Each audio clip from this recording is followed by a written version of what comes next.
Buenos días a todos nuestros queridos oyentes. Bienvenidos a este subpodcast de confianza. Yo me llamo María Camila Bolívar y junto con mis compañeras Karen Cárdenas y Jennifer Samaniego nos sumergiremos en el libro Historia de Colombia Contemporánea de Ricardo Arias, exactamente el capítulo de intelectuales y debates. Vamos a comenzar. Empezamos por 1910, donde la educación pública era deficiente, la educación universitaria era un privilegio para solo las personas de estatus económico alto. Ese capítulo también se basó en la Constitución de 1886, donde la enseñanza de la religión era completamente obligatoria, tanto para los colegios como para las universidades. La educación se basaba en los dogmas y la moral católica. La medicina y el derecho eran profesiones prestigiosas por personas de alto nivel económico. Por otro lado, el título de bachillerato era para quienes se graduaban de instituciones católicas, era prácticamente un privilegio. Por parte de las universidades, estas quedan en segundo plano por demandar una educación libre, como son las universidades republicana y libre y la Universidad Nacional en este entonces. Y a finales de 1910, las universidades no estaban reservadas para la élite socioeconómica y un ejemplo de esto fue Jorge Eliezer Gaitán, quien salió en la Universidad Nacional y realizó sus estudios en Roma.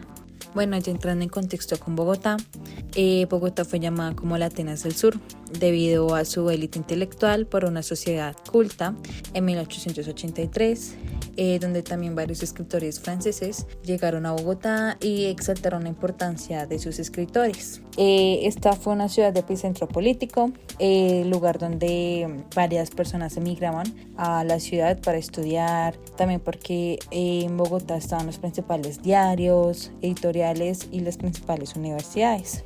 En este apartado también se menciona que Washington reconoce el Estado colombiano por su separación con Panamá en 1903 y durante 1910 hubo también un estallido social de campesinos versus empresarios por obtener territorios y por la mano de obra.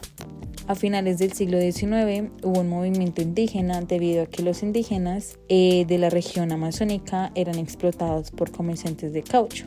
Allí hubo un líder social que se llamaba Quintín Lame, quien tenía conocimientos de derecho y quien luchó para los derechos de los indígenas. Él fue partícipe del Partido Socialista Revolucionario en 1926 y luego fue partícipe del Partido Comunista en 1930.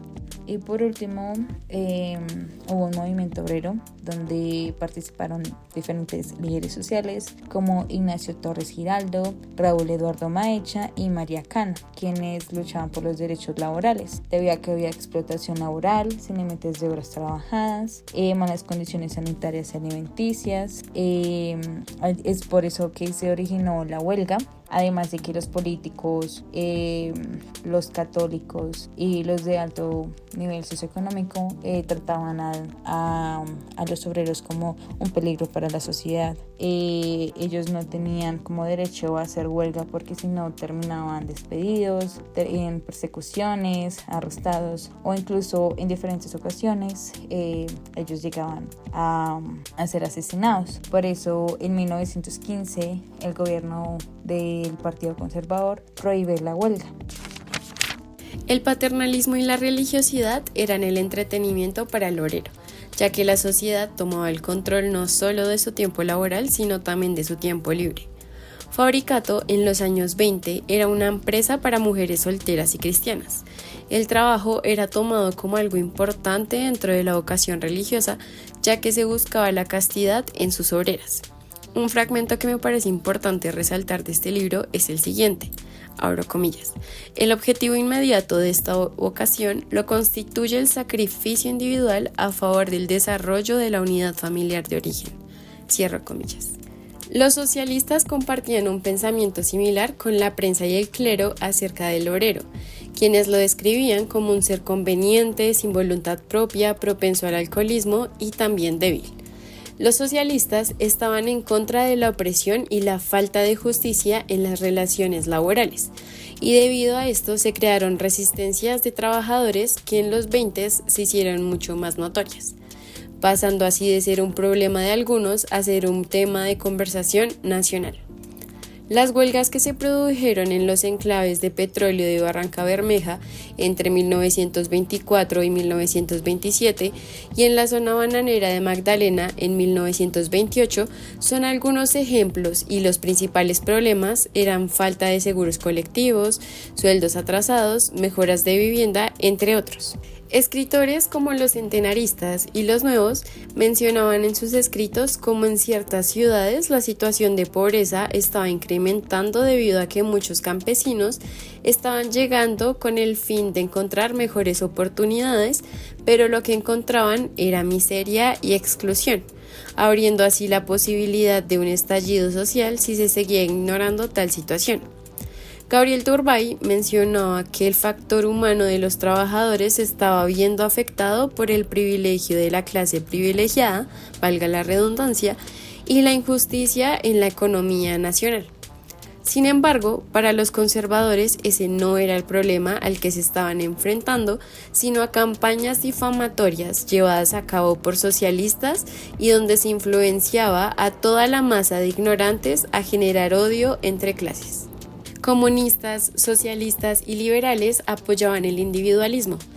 Muchas veces esto era tomado como egoísmo capital y como quienes querían hacer caso omiso a la desigualdad social.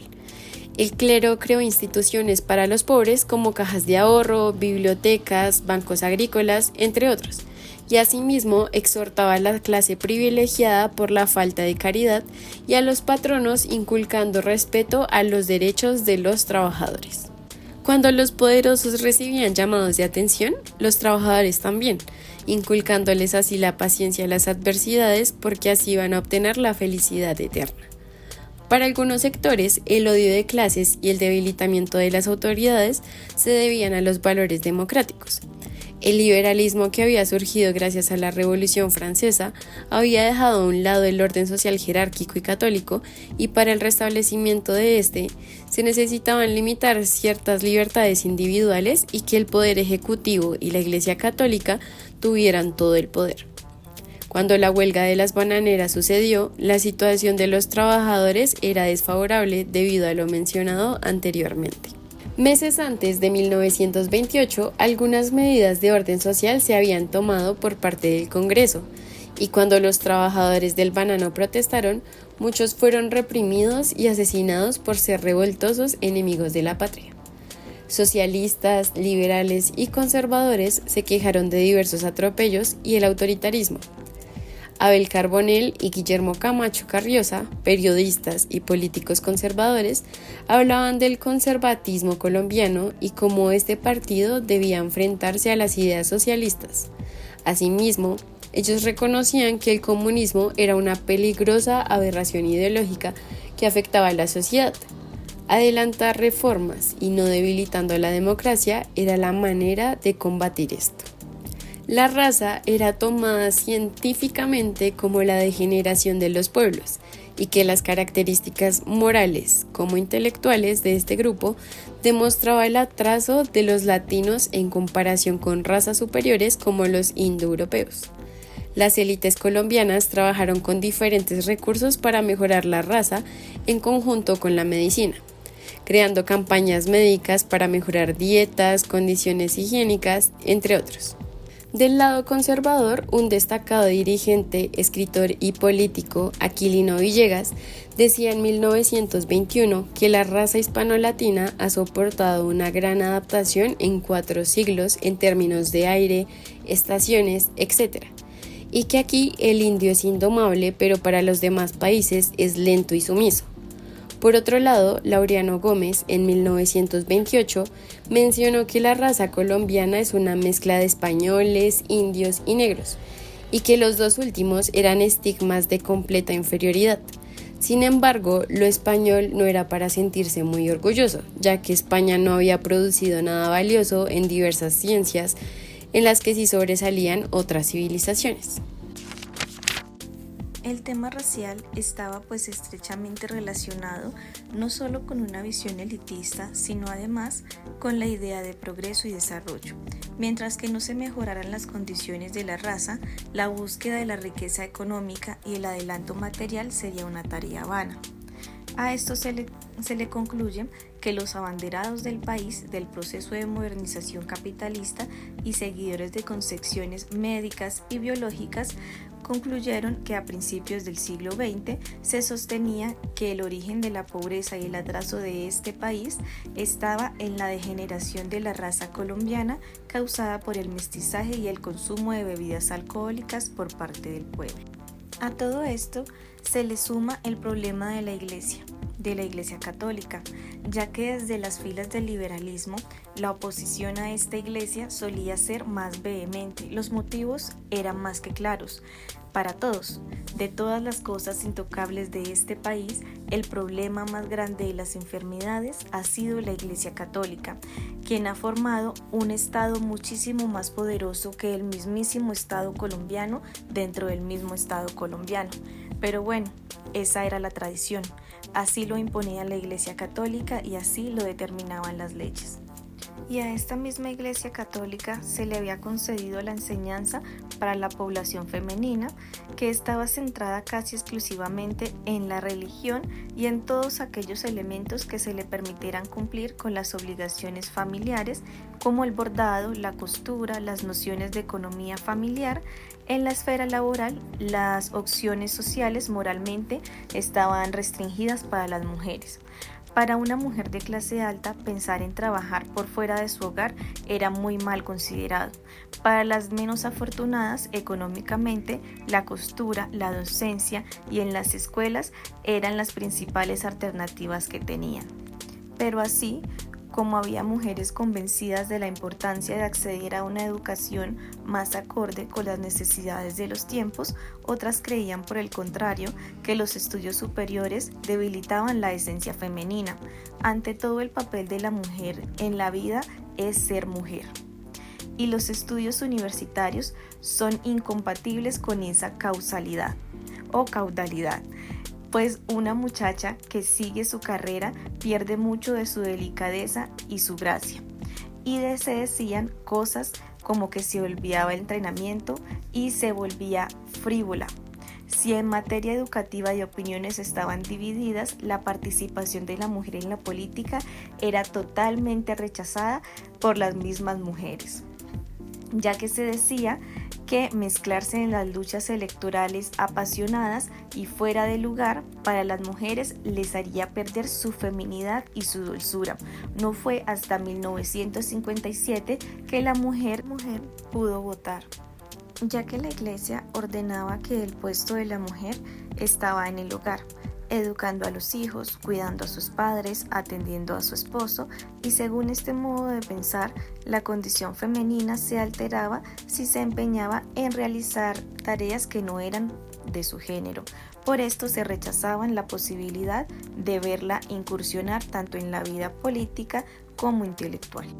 Para concluir, los cambios se dieron a partir de los años 20, cuando se empezó a transformar un poco la vida de la sociedad colombiana. Las fuerzas desatadas en ese entonces jalonaron el proceso de modernización que modificó el panorama político y social, que les imprimió un mayor dinamismo a las ciudades, que permitió el desarrollo de las vías de comunicación y a su vez le dio cabida a nuevas generaciones de intelectuales. La modernización trajo consigo también nuevos interrogantes relacionados, entre otros aspectos, con el papel de la mujer con fines de educación, con el lugar de la Iglesia católica, entre otros. Las transformaciones estudiadas, como se dijo, fueron limitadas, no solo porque no introdujeron modificaciones radicales, sino además que su impacto llegó apenas a unos cuantos sectores sociales y a las cuantas regiones del país. Las limitaciones también, ya que la clase dirigente no tuvo el mismo empeño en modernizar la vida política, cultural y social, como el que mostró en reformar algunos otros. Por ejemplo, la infraestructura, las finanzas, en el fondo de los sectores conservadores de la sociedad, bien representados por el régimen confesional de la hegemonía conservadora, tuvieron grandes dificultades para adaptarse al nuevo contexto de la sociedad y a los desafíos que traía este cambio. La llegada inesperada de un nuevo gobierno encabezado por los liberales alimentaría todo tipo de esperanzas en aquellos que deseaban mayores reformas, es decir, Colombia siempre ha sido un país lleno de reformas. Eso fue todo por hoy en tu podcast de historia colombiana. Hasta la próxima.